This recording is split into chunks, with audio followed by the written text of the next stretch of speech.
চুয়াডাঙ্গায় তীব্র শীতের প্রভাব পড়েছে জনজীবনে। কুয়াশাচ্ছন্ন আকাশ ও ঠান্ডা বাতাসের কারণে শীতের অনুভূতি আরও তীব্র হচ্ছে।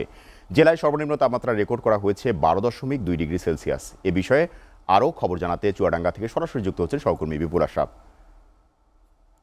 বিপুল, শীতের কারণে শ্রমজীবী মানুষের দুর্ভোগ কেমন দেখছেন? তারা কি ঠিকঠাক মতো কাজ পাচ্ছেন কিনা, বিস্তারিত জানাবেন।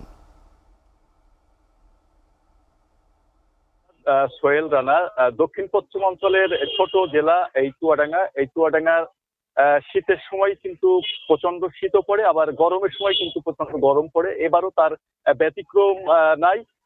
আপনারা জানেন যে ইতিমধ্যে আজকে মাঘের 7 তারিখ।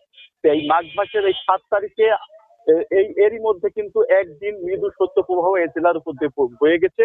আর আজকে যদি আমি শীতের যে বর্ণনাটা যদি দিই, আজকে ভোর রাত্রে থেকে কিন্তু প্রচন্ড কুয়াশা ছিল। সকাল 9টা পর্যন্ত কিন্তু কুয়াশার চাদরে কিন্তু চুয়াডাঙ্গা শহর ঢাকা ছিল, এবং গ্রাম অঞ্চলেও একই অবস্থা বিরাজ করছিল। এখন বেলা 10টা 20 বাজে, এখন কিন্তু কুয়াশা ভেদ করে কিন্তু সূর্যের যে আলোটা কিন্তু এখন কিন্তু একটু আহ আসতেছে। এই কারণে কিন্তু কিছুটা হলেও এখন মানুষ কিন্তু স্বস্তি পাচ্ছে। এবং এইটা কিন্তু দিনের বেলায় কিন্তু কালকেও দেখেছিলাম আমরা যে দিনের বেলায় বেশ সূর্যের যে উত্তাপটা ছড়ায়, কিন্তু বিকাল হতে হতে কিন্তু আবার শীতের কবলে আবার মানুষ আটকিয়ে যায়। আমি যদি একটু বলি, গ্রামের দিকে যদি যাই, গ্রামে কিন্তু এই এই শীতের কারণে এবার ফসলের মানে খুব যে বেশি ক্ষতি হয়েছে সেটা হয়নি। আমাদেরকে কৃষি সম্প্রসারণ দপ্তর জানিয়েছে যে এবার যে বীজতলা, সবজির বীজতলা, ধানের বীজতলায় তেমন একটা ক্ষতিগ্রস্ত হয়নি। যেহেতু এবার মৃদু শৈত্যপ্রবাহ এই জেলায় মাত্র 6 থেকে 7 দিন বয়ে গেছে।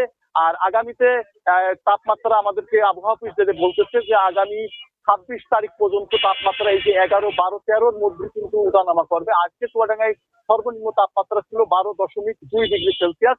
আর 26 তারিখের পরে কিন্তু আবার একটা মৃদু শৈত্যপ্রবাহ এই জেলার উপর দিয়ে বয়ে যাওয়ার সম্ভাবনা রয়েছে বলে জানিয়েছে। এই ছিল চুয়াডাঙ্গার সর্বশেষ পরিস্থিতি। আমরা এখন স্টুডিওতে ফিরে যাচ্ছি। সোহেল রানা।